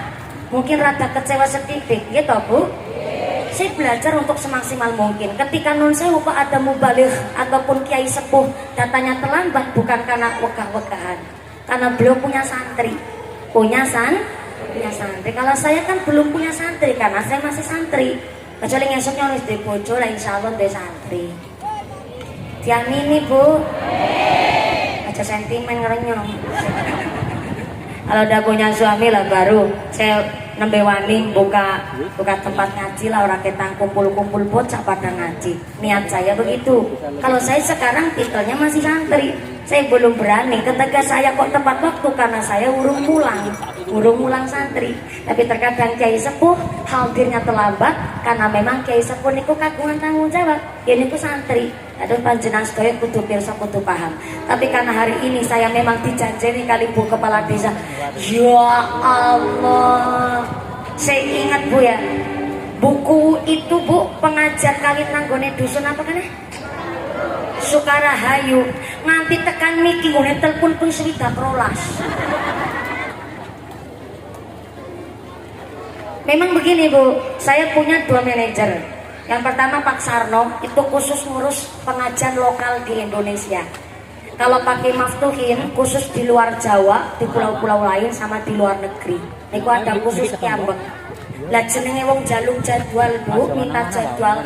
Kami tahun 2025 udah penuh Ibu. Tiap dina ki wong telepon mandek-mandek, tamu niku gelitir terus. Makanya saya bikin gubuk-gubukan di sebelah wetan rumah sekitar jarak 300 meter saking gubuke kula, khusus untuk nerima tamu kangge lamar pengajian. Lah, manajer satu jenenge Pak Sarno niku rada angel dihubungi. Karena bayangkan nerima tamu karo nerima telepon niku 24 jam nganti ora kober kelon karo bojone. Ini betul istrinya sampai bilang sama saya. Tadinya itu tiap hari dan 24 jam istrinya cemburu. Si dicemburuin satu udah mumpun yang tahu nama ora. Yang dicemburuin panitia. Karena panitia terkadang nggak ngerti waktu. Lah jam 2 subuh kok telepon. Bayangin, ngatus niku sehingga non sewu mungkin akhirnya dari panitia mereka ya rada khawatir mbok sampai saya nggak datang. Ya namanya panitia memang ujiannya ngaten niku khawatir mbok sampai mubaleghahnya nggak datang. Ya wajar sangat sih, saya juga memaklumi. Cuma tiap dina ke telepon bareng supirnya jenenge Kaki Lusin. Pak Lusin adalah supir kawakan saya. Jauh sebelum Anda kenal saya. Beliau sudah nganter ngaji saya dari saya umur kelas 5 SD. Beliau sudah ketemu saya dan nyetiri gledegane kula untuk pengajian dari kecil niku. Sehingga memang beliau HP ini niku on time. Lah karena Pak Sarno ora kena dihubungi, Pak Maftuhin manajer kula mboten saged dihubungi. Telepone maring supire nyong takon NPWP. NPWP itu nggo pajak Bu. Takon NPWP sing takon mumpuni teka sidak ora. Ngene telepon sedina ki ping sidak rolas. Lah Pak Lusin nganter pengajian saya, tentunya kan lagi megang setir Ibu. Saya cuma khawatir beliau udah sepuh yang pertama. Yang kedua kalau diteleponin satu megang HP, satunya megang setir jenenge wong berwektu Ibu. Supaya kita on time. Kan belum khawatir. Memang Pak Lusin bilang, Mbak Mumpuni, niki kanu Bu Lurah Waringin Sari telepon mawon nggih. Nyong ngomong, jatuh cinta mbari Pak Lusin.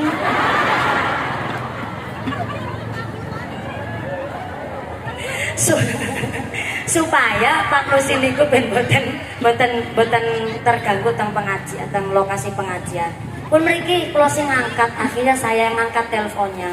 Memang dari pihakku kepala desa saking kuatire Ibu, kok sampai saya gak dateng kados niku.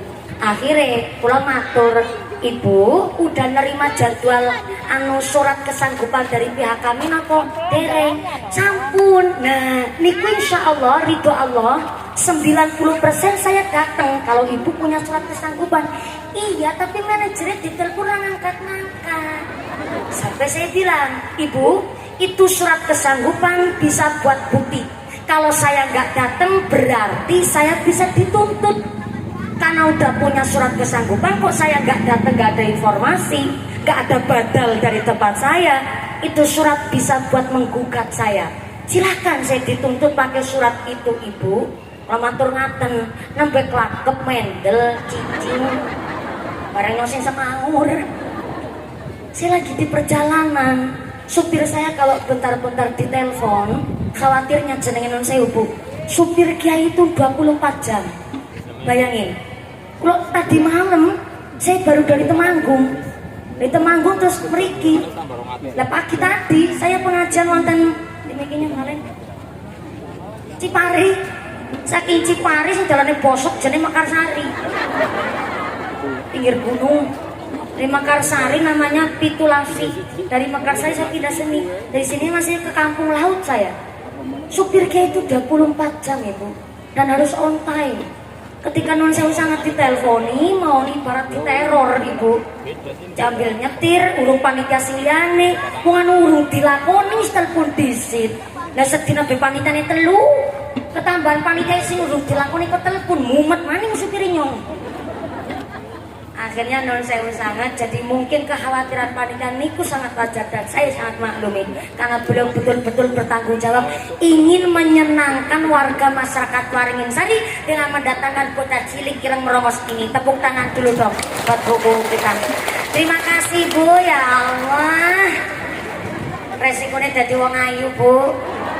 Nek ora tekep daripada khawatir. Tur nuwun.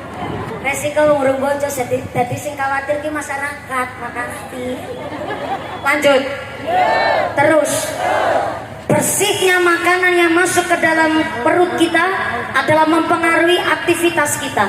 Maka jadi pedagang, petani, kuli bangunan, tukang rongsok itu bukan pekerjaan nista. Halo?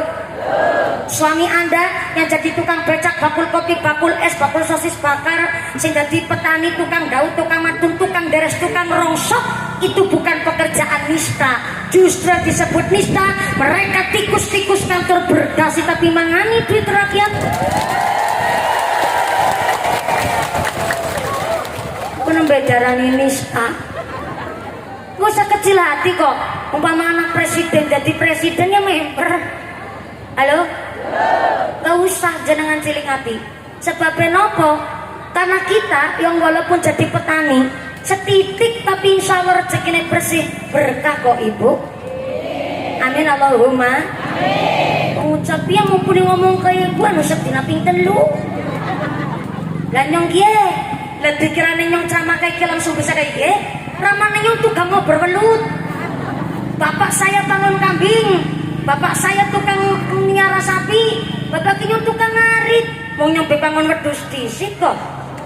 Kepingin sukses ya monggo ikhris alama yang fauka wasta'in billah wala ta'jis. Jadi manusia semangat kayu barang si manfaat wasta'in billah. Kalau ada masalah jaluk pitulungan ya karo Gusti. Yang paling penting kita jadi rakyat wala ta'jis. Aja malas, aja beler, aja keset, semangat walaupun setitik, walaupun 80.000 bapak yang golek rezeki, asalkan istri gede syukure, sabar sawetara, insyaallah Gusti Allah maringi dalan. Amin Allahumma. Amin Allahumma. Ya yang mboten mungkin kalau cerita kados niku nek nyuwudu dadi wong kang melarat dhisik kok. Saya bisa cerita begitu karena kula niki pun mengalami bagaimana rekasane zaman tahun 2000 kayak tahun 95. Nanti bapake kula maringi daharan maring anak-anake mung sega teron karo sambel dilemati lampu. Kula nggih mboten gadah piring. Dilala piringe kula anu tutup panci anu bolong disumpel karo obong-obongan plastik. Yang ngene mangan bareng-bareng sega sepiring niku nggo bocah 5. Bapake kula anake 5 lagi mati lampu. Pokoknya mangan sega ditulah sambel, mangan sega dipangan ditulah karo sambel terus baik. Lagi giliran yang terakhir ujarku serga tetulna terus tepangan kok kanyal orang tek jeblang ngobong-ngobongan plastik.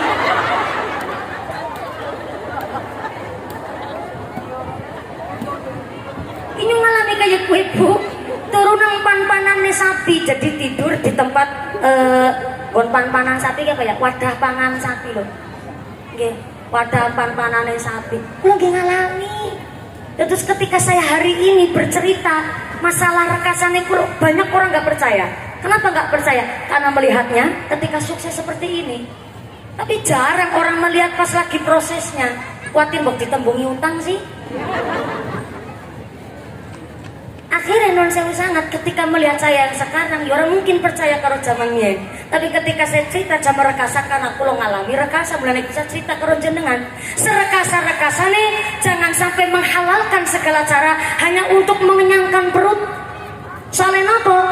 Bapak ke Imam Syafi'i dulu ketika lagi bujang cara orang Sunda naon bu? Perjaka.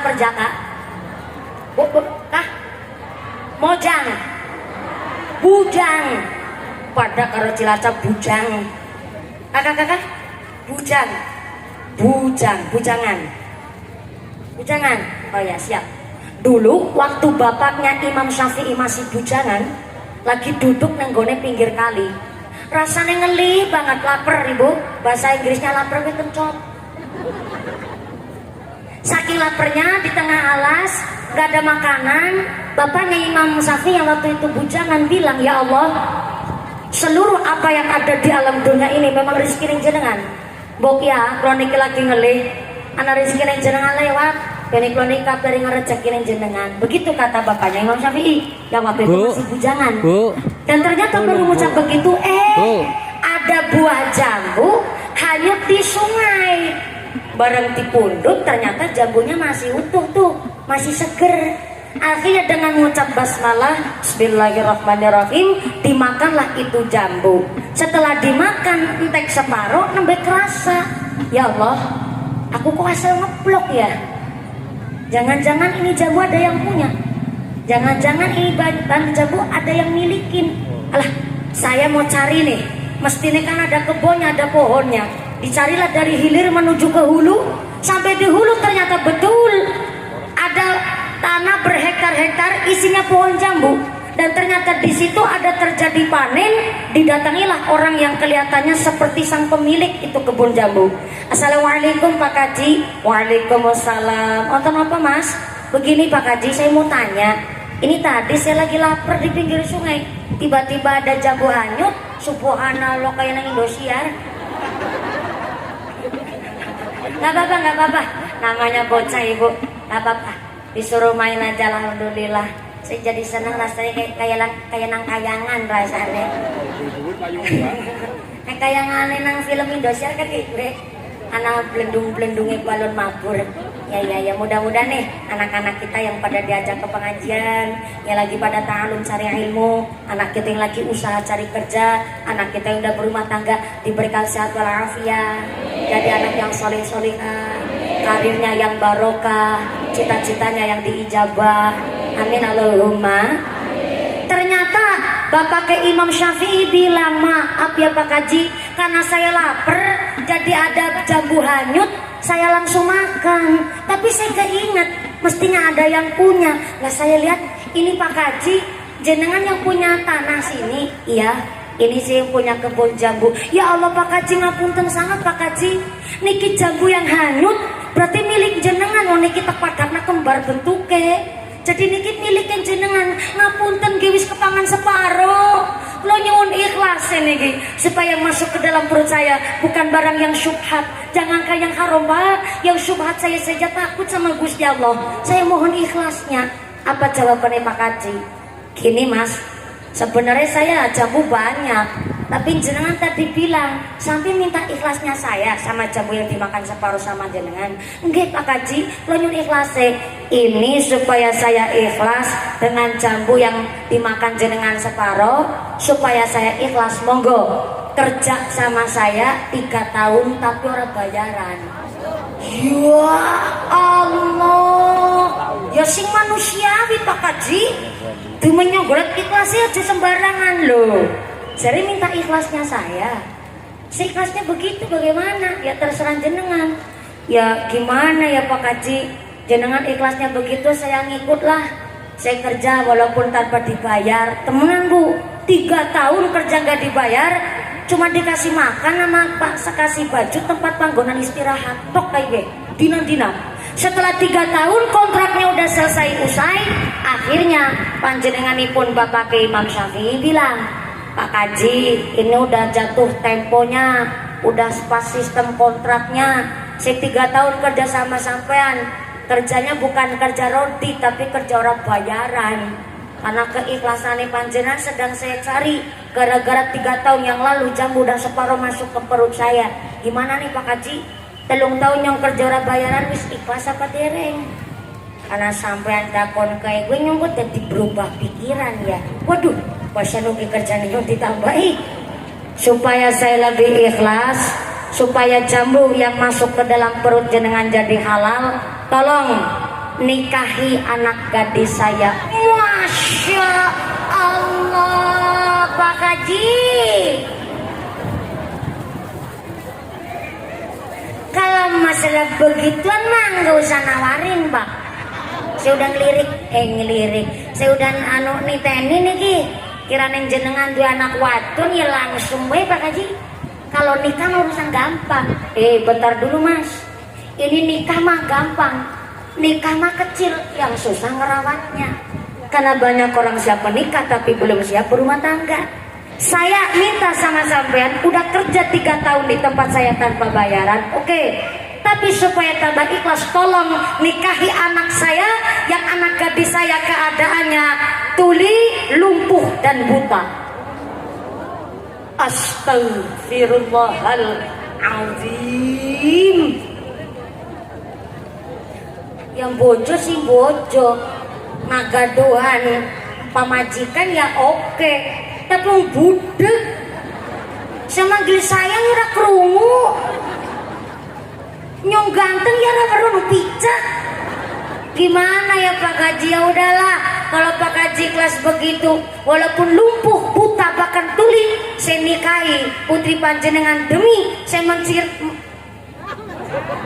Bentar, adzan asar ya? Adzan asar? Belum. Saya ini nggak budek Ibu, ya Allah. Maksud saya, kalau adzan asar kita break sejenak, terus habis adzan kita lanjut lagi kayak gue tanggane Yusartina. Belum adzan? Oh ya ulah lanjut. Ini karena saya mencari ikhlasnya panjenengan, karena 3 tahun yang lalu jambu masuk ke dalam perut saya, maka saya mau mencari ikhlasnya panjenengan. Oke, saya nikahi anak gadis panjenengan. Ya Mas, besok pagi langsung nikah dengan anak gadis saya. Gak usah mikir mahar. Maharnya adalah bimahrul jambu separuh sing wis dipangan tahun lalu. Akhirnya betul Bu, wayah pagi hari bapaknya Imam Syafi'i yang waktu itu masih bujangan, beliau sudah siap nih mau akad nikah ijab kabul. Ketika mau akad nikah ijab kabul dintenten nih Bu, dene nganten wedon ora metu ya.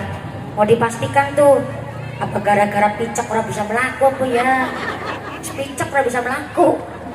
Mestinya orang bisa melaku, akhir orang bisa metu, ya wis ora apa-apa lah.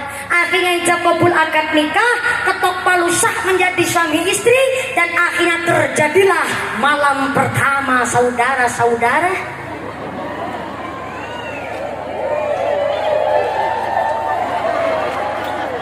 Ini saya cerita sejarah bapaknya Imam Syafi'i. Ngapain surat-surat sampean? Saya ceritanya mah runtut. Dan akhirnya ketika malam pertama bapaknya Imam Syafi'i akan menunaikan kewajibannya sebagai seorang suami, masuklah ke dalam kamar tanpa ketok pintu. Yang ngapain ketok pintu? Budek. Pikir bapak Imam Syafi'i itu langsung selunum langsung masuk tuh. Barang masuk padang banget kamare, gak usah dimatiin. Ngapain dimatiin lampu? Nong picek. Pikirnya bapaknya Imam Syafi'i itu, tapi tetap pakai adab, adab. Bapaknya Imam Syafi'i tahu bahwa si perempuan dinikahi adalah tuli, budek, lumpuh, nggak bisa melihat. Tetap beliau mengucap salam, assalamualaikum. Ternyata perempuannya bilang, waalaikumsalam ayang embeb. Gitu Bu.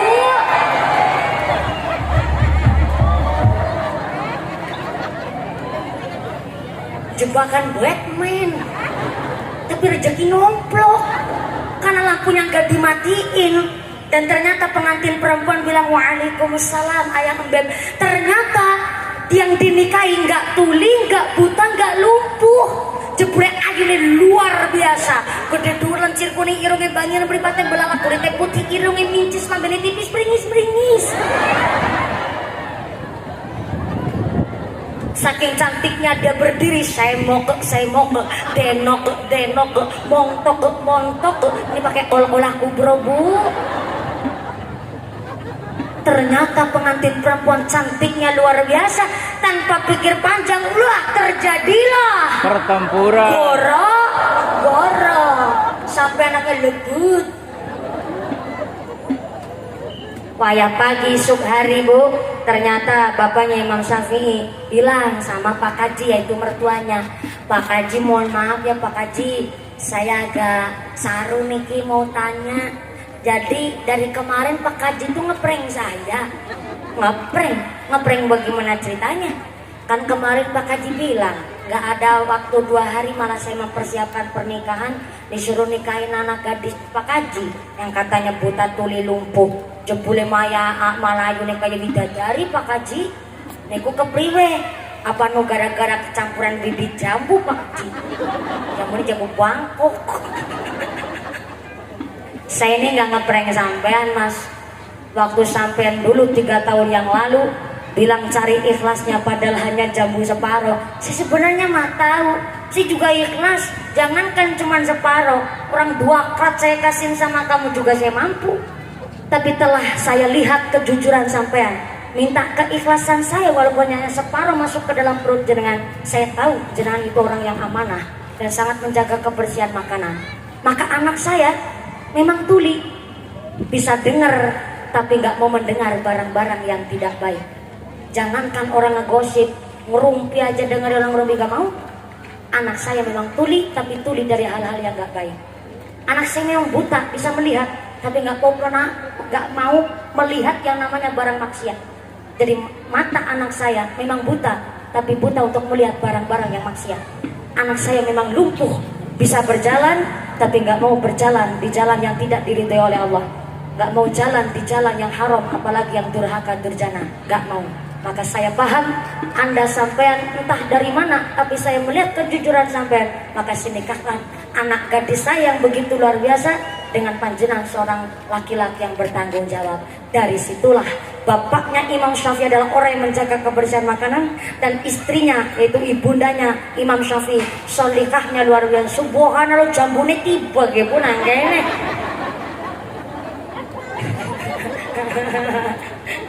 Akhirnya karena ternyata dua-duanya suami istri sangat menjaga kebersihan makanan, lahirlah Imam Syafi'i salafus soleh yang alimnya luar biasa, cerdasnya luar biasa, lahir dari rahim yang selalu dijaga kebersihan makan. Si nemu-nemu barang nemu ikut dipertakonkan, itu punya siapa, milik siapa, dan jangan ada hati ingin betul-betul mengambil. Karena non sewu di dalam kitab I'anatul Thalibin bener ya. Nagone kitab I'anatul Thalibin, ketika Anda nemu barang dompet, katakanlah halo, Anda lagi numpak motor nih, naik motor, lihat ada dompet jatuh. Kalau ada waktu memang jenengan ada tersisa untuk mengembalikan kepada yang punyanya, itu dengan cara untuk menyiarkan kabar baik lewat media sosial ataupun dari tetangga.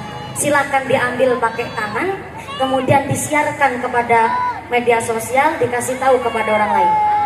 Tapi kalau naik motor lihat dompet ada jatuh di situ, ataupun lagi jalan lihat dompet tapi nggak ada waktu untuk mencari dan mengabarkan itu milik siapa, jangan diambil pakai tangan, tapi disempar pakai kaki.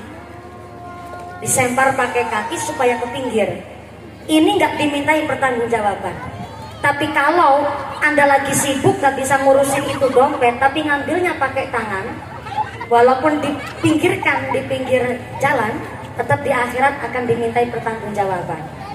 Begitu Ibu. Ini aturan di kitab I'anatul Thalibin. Jadi kalau nggak ada waktu, nggak ada sempat untuk mencari siapa yang punya, maka cukup disempar pakai kaki saja. Ini nggak dimintai pertanggungjawaban karena indera kita kebanyakan di tangan. Tapi kalau udah dipegang sama tangan, ini pikiran kita udah melayang-layang. Isinya pire jeneng kandel temen dia. Nah, jangan-jangan anak ATM dan lain-lain ini. Akhirnya ini pikirannya macam-macam.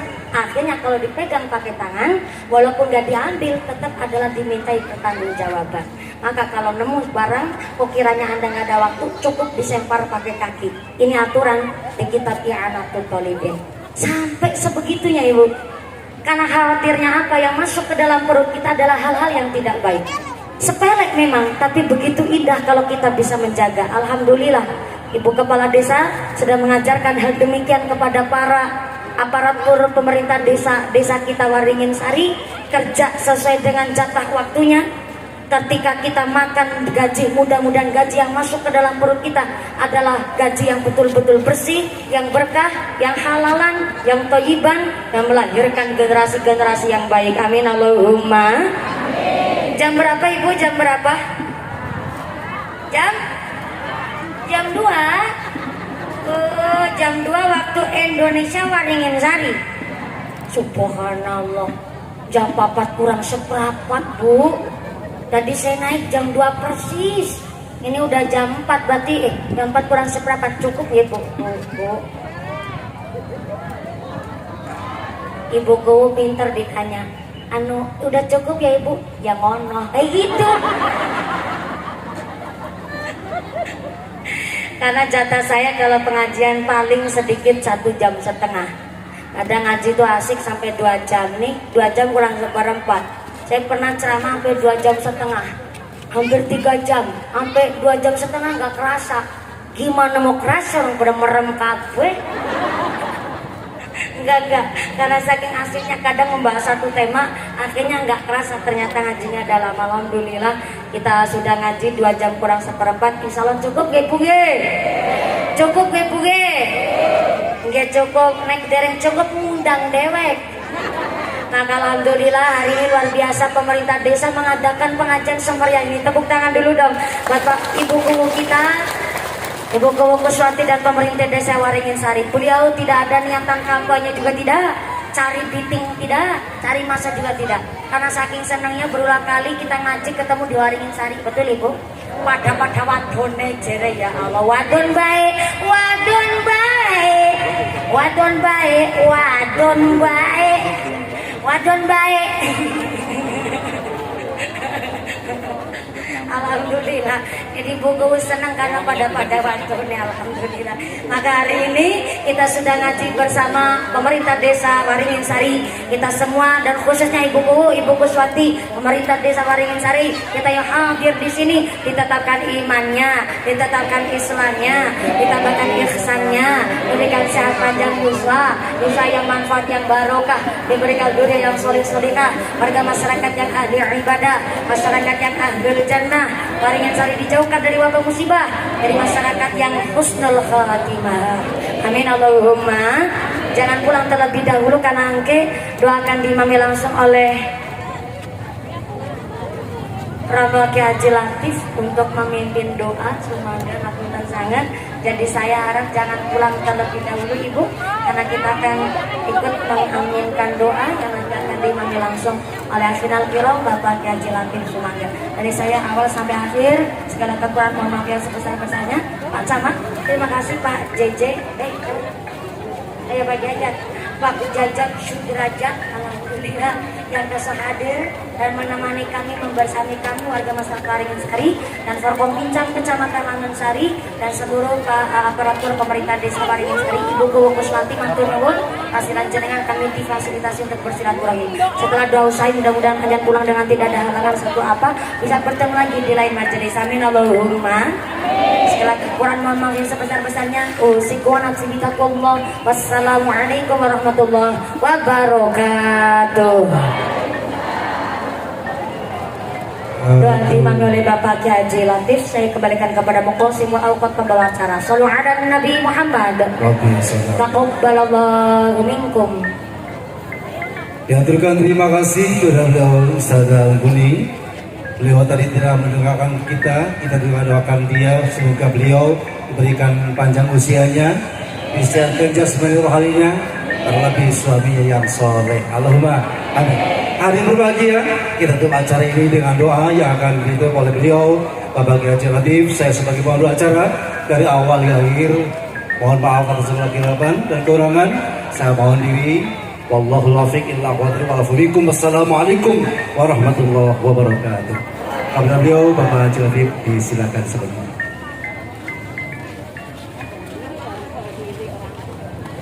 Assalamualaikum. Maju, Bu, tolong Bu. Tolong Bu. Sayyidil awalin wal akhirin wa sallallahu Gue sebutan. Bismillahirrahmanirrahim. Alhamdulillahirabbil alamin.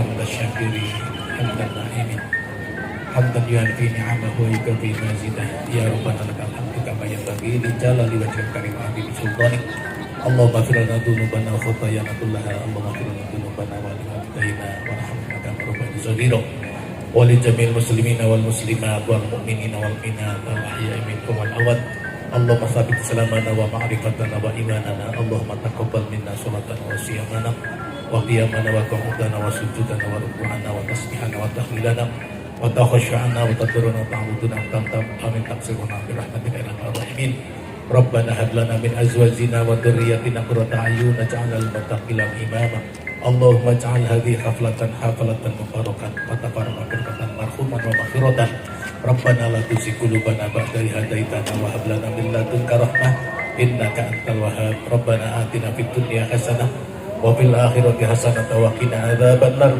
سبحانك ربك رب العزة عما يصفون وسلام على المرسلين والحمد لله رب العالمين ببركة الكتاب الفاتحة أعوذ بالله من الشيطان الرجيم بسم الله الرحمن الرحيم الحمد لله رب العالمين الرحمن الرحيم مالك يوم الدين إياك نعبد وإياك نستعين اهدنا الصراط المستقيم صراط الذين أنعمت عليهم اللهم بارك لك بالطريق السلام عليكم ورحمة الله وبركاته